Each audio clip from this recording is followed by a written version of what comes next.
All right, it is Big Bang Theory time. Let's go to Sheldon in Bellingham, Washington. Hey, Sheldon, what's going on?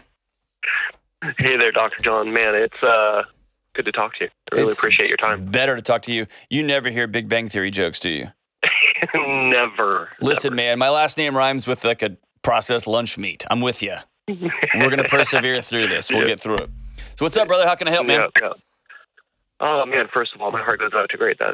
That's hard to hear. Yeah, it's a tough situation, man. Tough. Yeah. So what's up in your world, man? So my wife and I, we're foster parents. Hey, can we just stop and celebrate? Hold on, can we stop and celebrate you guys? What got you into fostering? Early on, my wife wanted to do it before we got married, and I wanted to adopt, and so we met halfway with fostering to start with. That's so good. Why are we doing this? Because my wife wanted to. But you did too, so good for you. Well, man, what a gift you're putting out in the world. I'm grateful for you. So what's up? Y'all are fostering?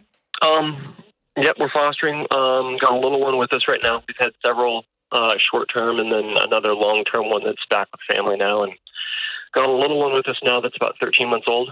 Picked her up from the hospital. It's just, heartbreaking to see the whole family dynamic. Yeah.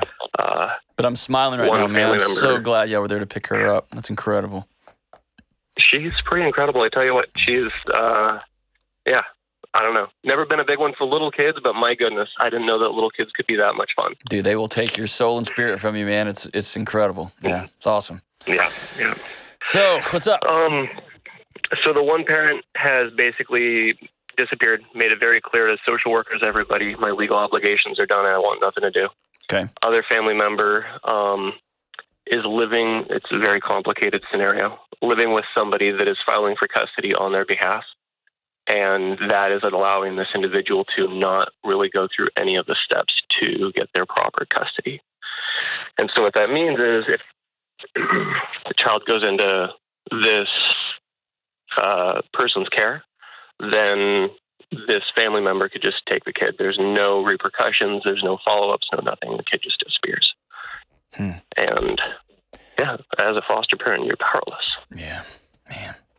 So I have heard of this attempted before. Several of my close mentors were attorneys or counselors in this system.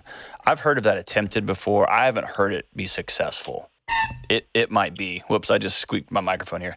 I've heard that attempted. I've never heard it be successful because the person filing for custody, if they're just some random boyfriend or just some random girlfriend, they have to prove a connection, and a dating relationship often doesn't provide that connection. And usually I see it, some downstream relative will pop out of nowhere and say, I'll step in. But I've heard this attempted, but I haven't heard it be successful. Have you heard that be successful in your area? Yeah, and part of the complication is this person filing for custody has the half-siblings, these 6 half-siblings of this child in their care.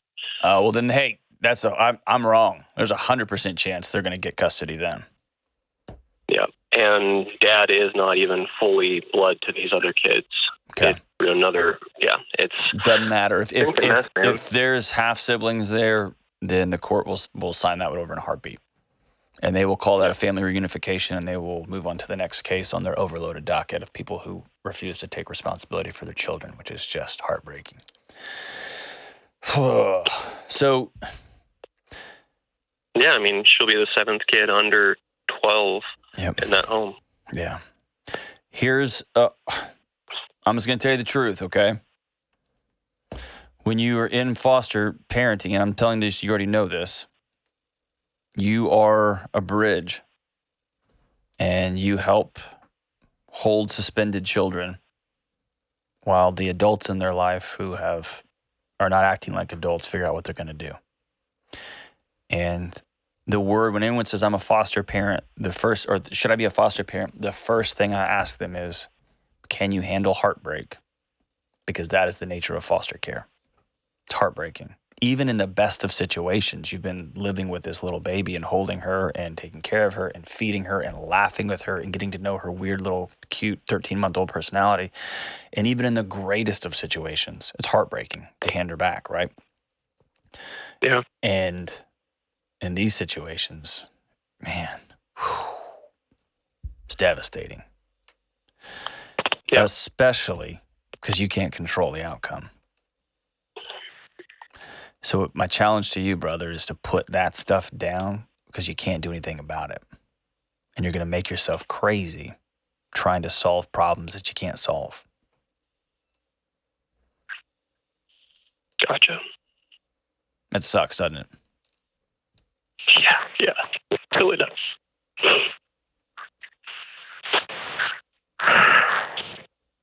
And the real challenge here is, can you keep your heart open enough to go love another little kid?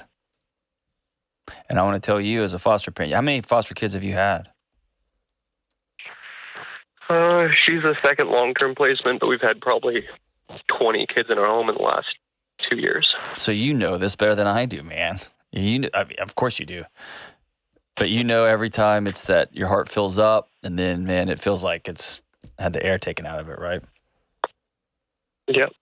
This one feels like it's uniquely painful for you? Yeah, I mean, it was directly following the placement of the last child. And, I mean, I had a couple miscarriages and a lot of failed adoption attempts privately. Yeah. Yep. How are you and your wife doing? She wants a baby. Yeah. And you want to do whatever it takes to get her one, huh? I mean, short of stealing a kid.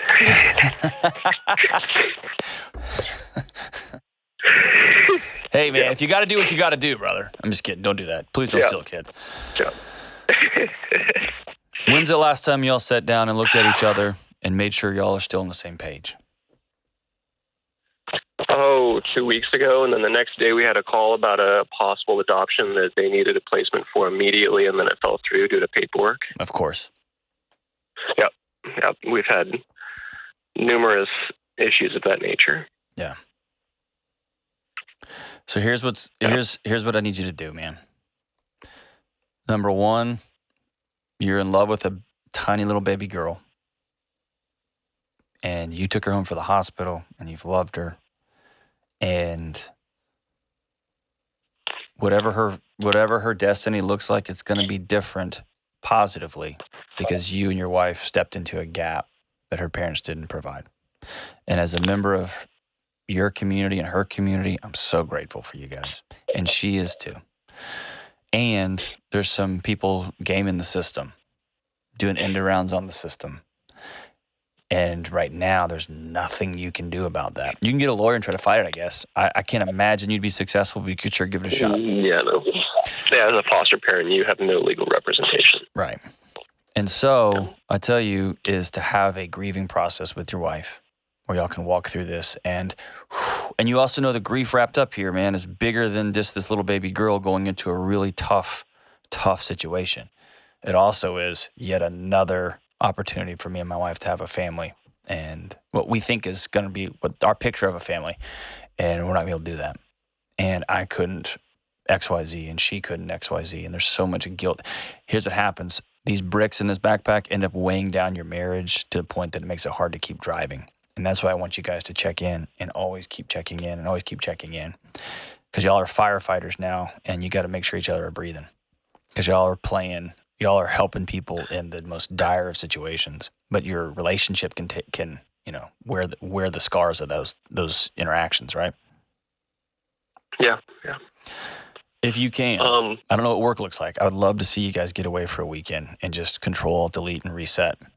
And that's pretty easy. I have a pretty great work schedule. I'd love to see y'all. You've heard me say this 100 times. I'll say it 100 times more.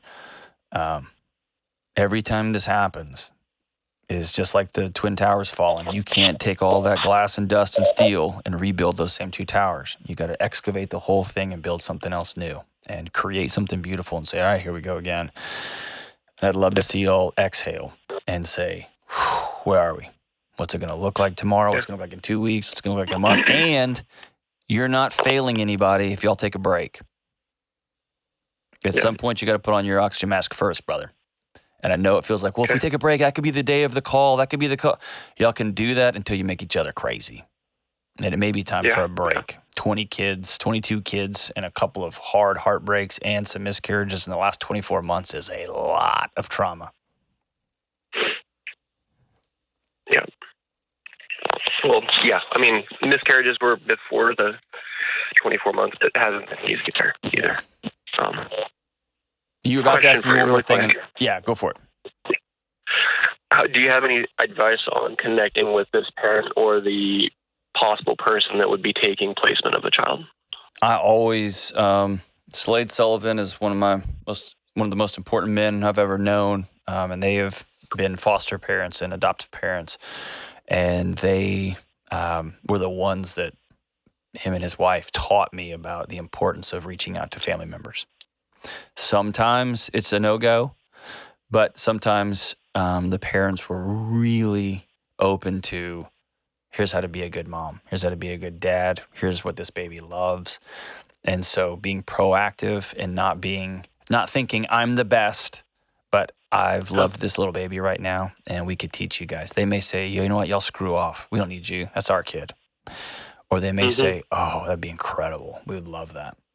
And so again, you're setting yourself up for more heartbreak for sure, but I am always going to lean into that. And I watched Slade and his wife do that, and it was extraordinary. Slade's wife would go to coffee with these moms and talk about parenting and what love looks like, and really remarkable things. And so, yeah, if you have the stomach for that and the heart for that, I think that would be a remarkable thing. Again, this is all for that little baby, right?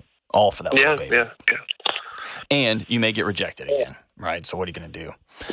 But yeah, and it may be time for a break. I'm not going to speak into your marriage, but I definitely think it's time for y'all to step away and say, where are we?